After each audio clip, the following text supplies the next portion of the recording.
Hi and welcome to another episode of Baranov TV, designed to demystify the world of accounts and tax and to help your business grow. Now, I obviously am recording this video for all of our clients and contacts and to go onto our social media channels. And we've been exploring the virtues of video for all of those reasons and lots more for a very long time. Many of you, being our clients, are also starting to use video a lot more now, which is great. And I wanted to make sure that you're aware of something that has already made a big difference to me. Part of the process of creating the videos, editing them, sorting out captions, uploading them, it takes quite a while. And part of that process has historically been burning the SRT file, which is your captions file, into your video to be able to upload it to platforms such as Facebook and LinkedIn and also onto YouTube and Vimeo, because you want to make sure that your captions are visible at all times, because we've all sat flicking at social media and we will much more likely to stop and watch a video if it's got the captions on it than we are to necessarily put the sound on. For example, if we're on public transport or if we're sitting on the sofa with the TV on and that sort of stuff, you won't necessarily put the sound on or have the sound on.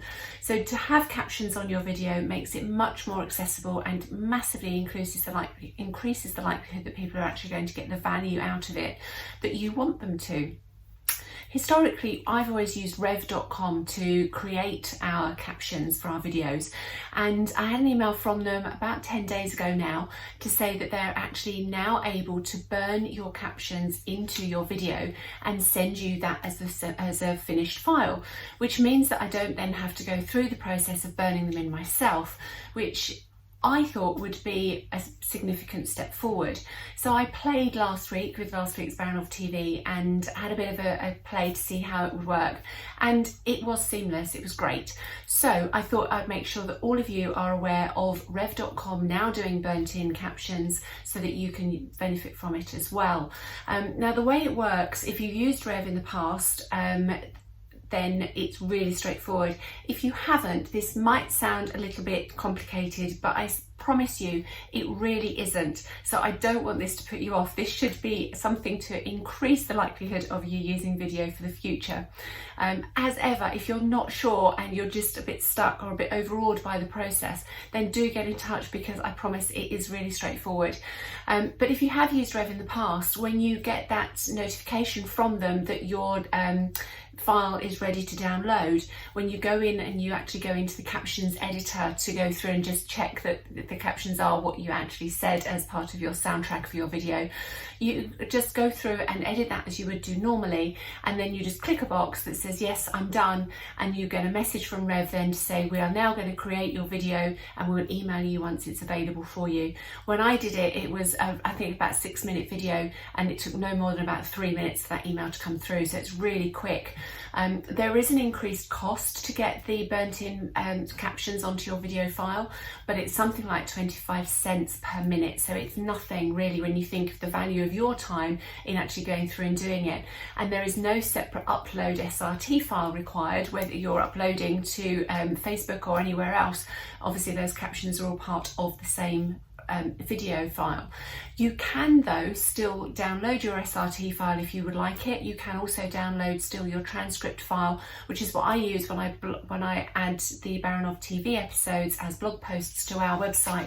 I always put the transcript underneath to get the SEO value. So rev.com burnt in captions, brilliant and really, really positive, I think. But do go away and try it if you're already into the video side of things. Then do go and try it and let me know what you think. Something else that I discovered this week, which might be really behind the curve, so apologies if I am, but we don't use PowerPoint very often. And we did an update on our Macs last week and discovered that PowerPoint actually now gives you the opportunity to record subtitles or captions too. So when you're doing your slideshow, you can record captions and subtitles onto your slides at the same time, which obviously then when you save that as a PPX file, as a slideshow itself to send to people, are actually audible on your presentation as well. So that's something that I learned this week, so I thought I'd pass that on as well, just in case it's not just me living under a rock. And the third thing about subtitles and voice recordings that I just wanted to make sure that you were all aware of is otter.ai. It is a way of recording your voice. You can record meetings and it will tell you who was speaking at which time, but it will give you a transcript of the conversation.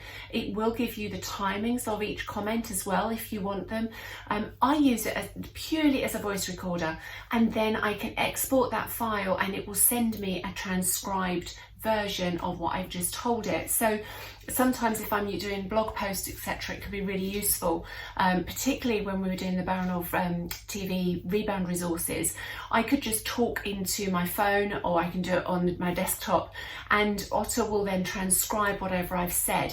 It does learn as you go, so when you first start, it's not necessarily as accurate as it might be, you know, as it could be, but it's really easy once you've got that file, which it sends it to you as a Word file. Once you've got that file, you can then obviously just edit it, and it's close enough that you know what you were saying.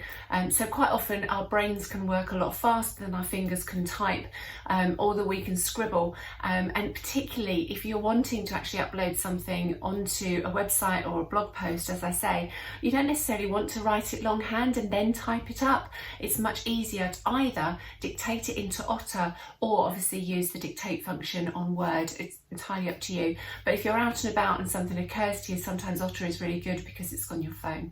So those are my 3 tips for today, all kind of captions related. If you use any one of the 3, then do let me know how you get on. I've found certainly the first and the last really useful, and I might even investigate PowerPoint captions, you never know. Anyway, I'll leave you with those 3 and I'll see you all very soon.